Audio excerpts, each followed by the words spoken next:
The U.S. military has the highest quality and quantity of airframes of any military on Earth.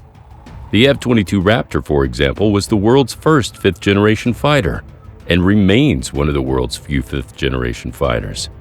Still, despite the wealth of technologically advanced aircraft in the U.S. military's inventory, war planners are thinking ahead and urgently preparing platforms equipped to thwart future threats.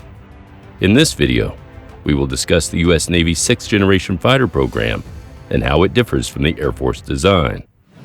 The F/A-18EF Super Hornet has served as the mainstay of the U.S. Navy's carrier-based fighter attack fleet for the last 25 years and is expected to continue in that role into the next decade. But the Super Hornet is growing long in the tooth, both in terms of its design from the 1970s and in that even the most recent airframes will approach the ends of their natural lives in the 2030s. The F-35C Lightning II has begun to replace earlier F/A-18 Hornets in service and can perform many of the missions associated with the Super Hornet. However, the Navy has long known that it wanted to push forward with a more advanced fighter project, a 6th-generation fighter that could compete with the Air Force's Next Generation Air Dominance (NGAD) program. This project, the F/A-XX, has been on the books since early last decade. The program is intended to develop a carrier-based 6th-generation fighter that can conduct the same missions as the Super Hornet, but that also enjoys supercruise, stealth characteristics, and that can operate as the communications hub of a system of manned and unmanned systems. The F/A-XX is a conceptual cousin of the NGAD program, but the projects have been kept at arm's length, probably because of concerns over a replay of the F-35 program. Although the F-35 program eventually produced variants for the Navy, the Air Force, and the Marine Corps, the pursuit of commonality resulted in much confusion and not much cost savings. Shrouded in secrecy, not very much is known about the F/A-XX yet, although the aircraft did recently move into the design maturation phase. In December 2023, the Navy told Breaking Defense that F/A-XX has recently completed the concept refinement phase and has entered design maturation. At that time, Boeing, Lockheed Martin, and Northrop Grumman were known to be competing to design the aircraft, while General Electric and Pratt & Whitney were squaring off to provide the engines. Northrop Grumman notably voluntarily withdrew from the Air Force's NGAD combat jet competition, at least as a prime contractor last year. The company said it was going to focus on other opportunities, which was seen as an allusion in part to F/A-XX. The Navy's ambitions, if realized, mean that the service may introduce its next-generation crewed fighter before the U.S. Air Force, which is now re-examining requirements for its new stealth combat jet, with the program on temporary hold. As it sits now, the Navy is late in the source selection process on who will build its next-generation fighter, and that decision could come soon. But increasingly, the programs seem that they might be headed in differing directions, certainly as far as current timelines are concerned.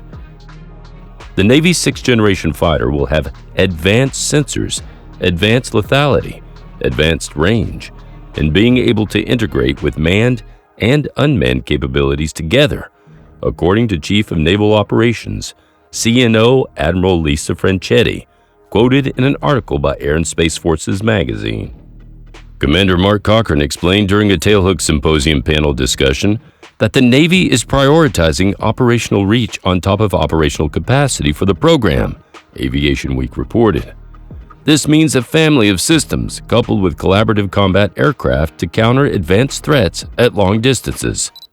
The Collaborative Combat Aircraft, CCA, is expected to be an unmanned drone component of the NGAD system, which flies as a loyal wingman alongside the manned fighters. The inclusion of the CCA with the F/A-XX suggests that the new fighter will feature advanced interconnectivity with other platforms. Faced with the prospect of a potential future war in the Pacific with China and facing ever more advanced and further-reaching air defenses, as well as the vast distances involved in such a theater, long range was always seen as being one of the core capabilities of the Air Force's NGAD fighter. That requirement is likely now being reassessed, although the Navy remains committed to it, according to Franchetti. allowing for the carrier air wing to be able to reach relevant target sets and at a significant frequency while keeping the carrier itself at a safe distance from anti-ship and other anti-access capabilities is a glaring issue for the USN. Dramatically increasing the unrefueled combat radius of at least some of its fighters, which would be paired with CCAs with similar endurance, would go a long way to solving this problem. The F/A-XX needs to use advanced weapons and data links, with planners focusing on what apertures will be on the aircraft for sensing and communications, Aviation Week reported. Indeed, the F/A-XX is expected to feature maximum connectivity, a technology that is not precisely defined, but likely refers to advanced communications and sensor technology, i.e., the ability to connect with satellites and other aircraft to provide real-time battlefield updates. To accommodate the sensors required for maximum connectivity, the F/A-XX will likely feature an open architecture design. Open architecture allows for various sensors, payloads, and weapons to be interchanged, moved in or out, depending on the needs of the mission. The result is cost-effective versatility, an airframe that can do whatever is needed on any particular day. What is known is that the primary missions for the F/A-XX next-generation fighter could include air combat, air-to-air, ground attack, surface warfare, and close air support, defense expert Peter Suchu reported.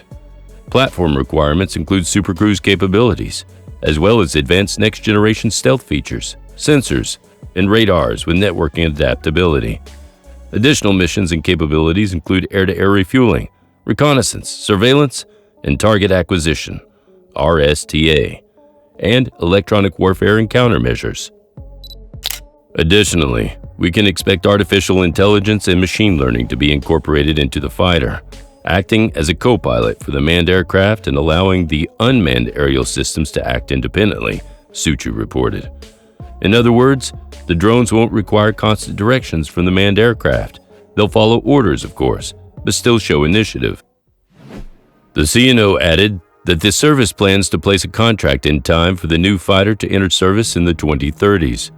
This is the same kind of timeline that was anticipated for the Air Force's equivalent new stealth fighter, but the current situation could push that date further to the right.